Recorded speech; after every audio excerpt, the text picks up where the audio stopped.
Veterans Day. And on this day after World War I, the Treaty of Versailles was signed and the day was officially named Armistice Day.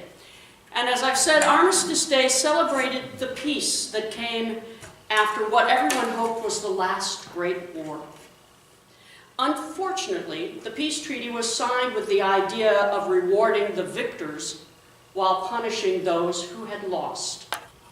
As a result, World War I, well, it was not the last great war. Now, before World War I ended, most groups of people were called tribes of people. And I'm not using the word tribe to disparage or insult our Native American nations. Rather, the word tribe is used today in its purest form. A group of people living under a ruler that shares a common sense of identity or a common ancestor. And nations before World War I mostly consisted of tribes of people, and we all pretty happily belong to those tribes. Tribes are groups of people with whom we share common values, common likes and dislikes, common tastes for food, clothes, religion, music, language, and entertainment. Tribes share an intense loyalism with each other. For instance, Packers fans are a tribe, and so are Bears fans. Brewer fans are a tribe, and so are Cubs fans. We all wear our tribal colors. We all have our tribal chants. Dum, bum, ba-da-da-dum. Go, Pack, go. We enjoy tribal feeding rituals, brats and cheese, all the while believing that our tribe is quite superior to all the other tribes. And it seems that we as humankind have a very easy time separating into tribes throughout history. Victors like those in World War I kept trying to turn tribes into nations, and the effort absolutely had no real long-term success. But rather, nations and colonies in the Middle East, in oil-producing nations, the Baltic states, and Africa eventually broke apart again because the nations were formed not for the benefit of the tribes, but for the benefit of the victors who wanted something from the collection of tribes. Now, wars are still being fought today after World War I, as tribes are still trying to separate from each other. We see that in Africa, we see that in the Middle East, we see that in the Baltic states. We see that almost everywhere where a tribe of people has been forced to merge with another, and they really never actually wanted to. Tribal loyalty created a barrier to working closely with other tribes because the tribe was more important than national unity. Now, after being established as the melting pot, and that idea was that we all came together and we blended together and our tastes blended together so we'd all be American in flavor, or the more modern term, the salad bowl, where we each get to keep our own cultural identities, but we work together in one great big salad that's really good. After being established as a melting pot or the salad bowl for other nations' immigrants, I fear our nation has once again succumbed to tribalism. One nation under God has turned into one nation divided by political factions, cultural differences, ethnicities, race, and religion. National goals, I fear, are being subsumed by tribal goals. The idea of working for the greater good is being lost to doing what's best for one's own tribe. And let's face it, tribalism is a strong instinct inside of each of us. We want to be with a group of people that speaks like us, eats like us, thinks like us, worships like us, and believes like us. Somebody with whom we have a common bond. Now, Ruth was written as a story in response to the tribalism that was taking place in Israel at the time. I love the first line of the Ruth, in the days of the judges. The days of the judges were days where the 12 tribes of Israel were very distinct 12 tribes. They would band together to fight a common enemy, but when it came down to it, each tribe liked being its own tribe. And when there was a need, well, a judge would rise up within the tribe and lead the tribe to solve disputes between themselves or with another nation. But that cross-tribal, that idea of Israel as a unified nation, did not exist. Now, we don't know if Ruth was a real person, but her story was so important, she's been treated ever since as a real person. In the story, Ruth was a woman from the nation of Moab, not a tribe of Israel, but rather modern-day Jordan. And the Moabites continually waged war against the tribe of Judah and the other tribes. Moab was also the home of Sodom and Gomorrah. Moab was the home of Lot, who tended to have a little sketchy relationship with his daughters. And for those and many other reasons, Moab was always considered an enemy of Israel. Even so, when famine hit Judah, the land around Bethlehem, Naomi and her husband and 2 sons packed up and moved to Moab to find food. Excuse me. And there they built a pretty good life. Sadly, Naomi's husband died, but the family still carried on. Naomi's 2 sons married local girls, Orpah and Ruth. And just a little fun tidbit, Oprah was supposed to be called Orpah, but they got it backwards on the birth certificate. Anyway, the family planned on making its permanent home in Moab. It was a good place for them. However, not only did the husband die, but after 10 years of marriage, both sons died. Which means Naomi was left without any ability to get by in Moab. She had no male relative to represent her in public. So she had no ability to own land. She had no ability to do business. She had no ability to make a living or have a public voice. Her only options were prostitution or begging, and she didn't like either of those options. So she chose to return home to Bethlehem. When she heard that that region finally had enough food, Naomi decided, time to pack up and go home. Well, Orpah and Ruth, the daughters-in-law, packed so that they could go with her to Bethlehem. But Naomi was vigorously opposed to that idea. She couldn't provide sons to care for them. She told them to go back home to their fathers and start over again. Well, Ruth and Orpah refused to go home until Naomi became even more adamant. Well, Orpah made the decision to go home because, honestly, it was the right decision.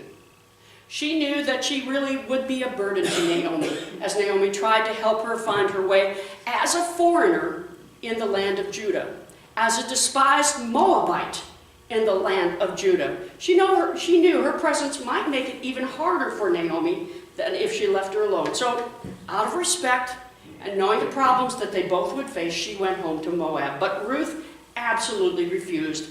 I will go where you go. I will live where you live. Your God will be my God. Your people will be my people. I will die where you die. I'll be buried beside you. And the only way we're going to be torn apart, not even death is going to do that. Rather than return home, Ruth decided to look past tribal loyalties, tribal differences, and look at Naomi as someone she loved. To look at Naomi as a child of God, someone that God created in the same image and likeness in which Ruth and all the Moabites had been created. Ruth chose love for Naomi over her tribe. And Naomi's tribe was not her tribe. And let's face it, Ruth wore the wrong color, she spoke the wrong language, and she worshiped the wrong gods. And she knew she would be faced with tribal prejudice, and she knew that she would have a hard time when she went home to Bethlehem. But she also knew and believed with all of her heart that God didn't see tribes, but rather God looked at each person as one of God's children. That God looked at each person as someone created in the image and likeness of God. That God looked at each person and celebrated the differences at the same time, saw what was most important, that they were children of God. And Ruth knew that the only way to defeat tribalism, to defeat that idea of choosing what separates us over what unites us, was by choosing love for all of God's people. And she chose to love Naomi. She refused to let tribal differences, fears, or prejudice stop her from caring for the mother of her husband. She chose love over tribal rules. She chose what united her with Naomi rather than what divided her. She chose to see what was in common rather than what was different. Friends, I fear that tribalism today is trying to divide our nation. It's trying to divide our world. It's trying to divide our friendships. It's trying to divide our families.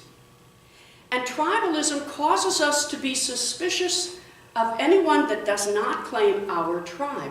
Tribalism causes us to defend our tribe and wage war on other tribes. Tribalism demands loyalty only to our tribe, and it leads to shooting in synagogues. Tribalism leads to racism. It leads to creating haves and have-nots. Tribalism leads to culture wars, and it leads to fear of difference. Tribalism leads to exclusion. It leads to places that we as people of faith are told not to go. And the book of Ruth was written in the days when the tribe was thought to be more important than any other connection. And Ruth reminds us that the only way to defeat tribalism is by loving others, respecting difference, and knowing that in reality we are in this life and we are in this world together. Ruth reminds us that we are created as very diverse and very different people who are created by God so that our unity is richer rather than creating difference that divides us. I fear that our nation is succumbing to tribalism that's causing increasingly hostile divisions and increasingly hostile actions between people of different political factions, races, ethnicities, and religions. And we've allowed tribalism to cause us to look at each other and not see a child of God, but rather to see someone we don't quite trust. Someone we can't really be honest with.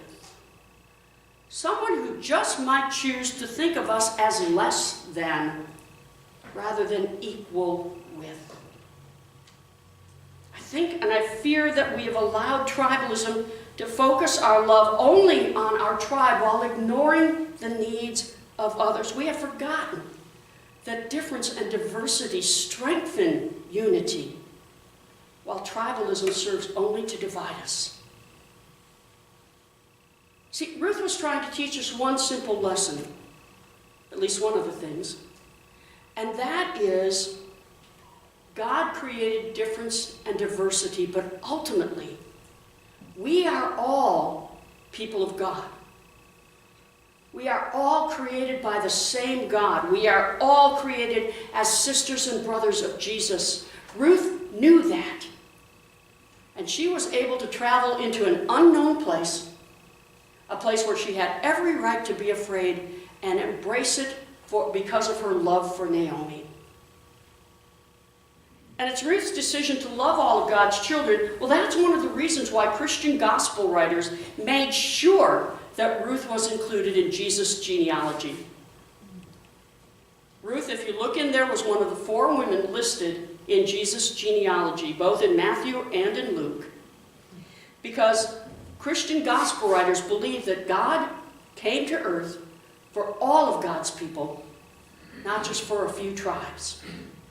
That God's love for all is what unites us. And what unites us is so much more important than any tribal loyalties that try to divide us. So perhaps as we think about, and I pray, spend some time reflecting on and remembering this Armistice Day. A day when tribal loyalty caused so much death and destruction. A day when the nations of Europe lost entire generations of men. A day when the world had pieces of land and animals that were turned into moonscapes. I hope we can reflect and remember that Armistice is a celebration of peace. And no, World War I was not the last great war. We allowed tribal loyalties to become an excuse to foster more wars, both big and small. But if we start thinking about looking at each other through the eyes of God, looking at each other with the kind of love that a parent looks at a child, to Think about looking at each other as sons and daughters of God, sisters and brothers of Jesus. Maybe, just maybe, we'll be able to set aside tribalism for good. If we can look at each other as children of God, maybe, just maybe, that deep longing inside of all of us to hold on to that nugget of just that little bit of misplaced self-righteousness, where we can look at others and say, God can't love you as much as God loves me. Maybe we can finally weed that out, dig it out, and toss it into the scrap heap. Maybe, just maybe, this can be a day when we dedicate ourselves to truly working for peace. Happy Armistice Day. Amen.